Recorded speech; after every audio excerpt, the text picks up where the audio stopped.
ઇન્ડિયાની સૌથી બેસ્ટ ક્વોલિટીની કેરી America export કરવામાં આવતી હોય છે, પરંતુ તેને પણ અમેરિકા ક્યારેક રિજેક્ટ કરી દીધું હોવાથી એક્સપોર્ટ કરનારાને મોટું નુકસાન સહન કરવાનો વારો આવતો હોય છે.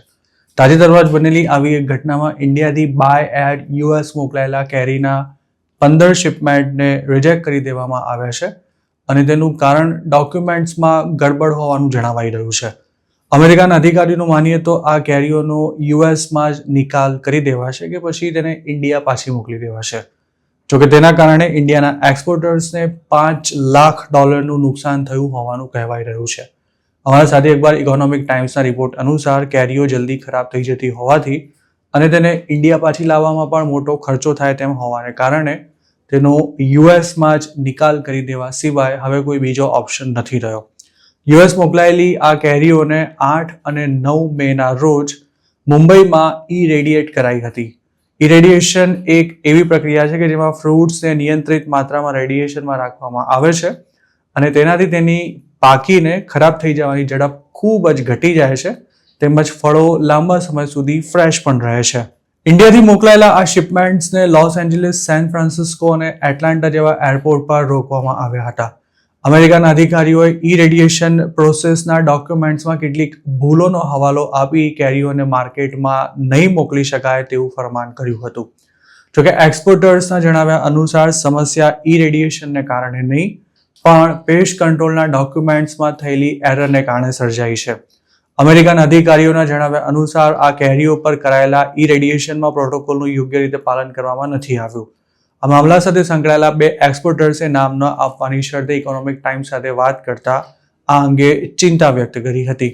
એક એક્સપોર્ટરે કહ્યું હતું કે રેડિયેશન પ્રોસેસ નવી મુંબઈના એક સેન્ટરમાં થાય છે અને ત્યાં અમેરિકાના ડિપાર્ટમેન્ટ ઓફ એગ્રીકલ્ચરના એક ઓફિસર પણ હાજર હોય છે અને તેમણે જ PPQ203 ફોર્મને સર્ટિફાઈ કરવાનું હોય છે.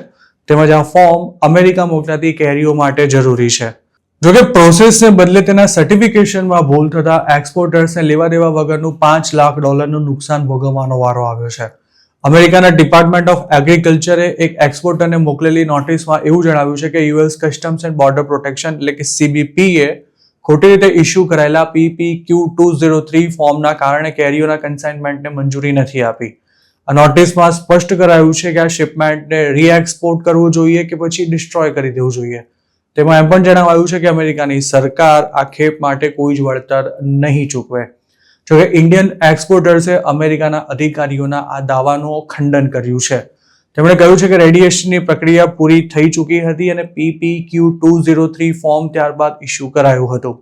તેમણે સવાલ કર્યો હતો કે જો રેડિયેશન પ્રક્રિયાનું યોગ્ય રીતે પાલન નહોતું કરાયું તો પછી ફોર્મ સર્ટિફાય જ કઈ રીતે થઈ શકે. એટલું જ નહીં, USDAના અધિકારીએ ઇસ્યુ કરેલા ફોર્મ વિના કેરીઓને મુંબઈ એરપોર્ટ પર લોડ કરવાની મંજૂરી પણ નથી મળી શકતી. ઇન્ડિયા અને યુએસ વચ્ચે જલ્દી જ એક ટ્રેડ ડીલ થવાની શક્યતા છે. અમેરિકાના પ્રેસિડેન્ટ ડોનાલ્ડ ટ્રમ્પે એવો દાવો કર્યો છે કે ભારતે કોઈ ટેરિફ સમજૂતી વિના જ એક ડીલની ઓફર કરી છે.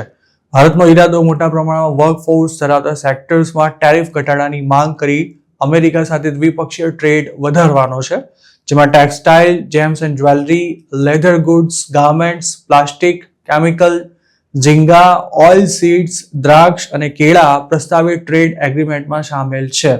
બીજી તરફ અમેરિકા ઇન્ડસ્ટ્રીયલ પ્રોડક્ટ્સ, ઓટોમોબાઈલ્સ અને ખાસ તો electric vehicles, wines, petrochemical products, dairy items, apple અને એગ્રીકલ્ચરલ પ્રોડક્ટ્સ તેમજ ટ્રી નટ્સ સહિતના સેક્ટર્સમાં ભારત દ્વારા ટેક્સ ઘટાડવામાં આવે તેવું ઈચ્છે છે.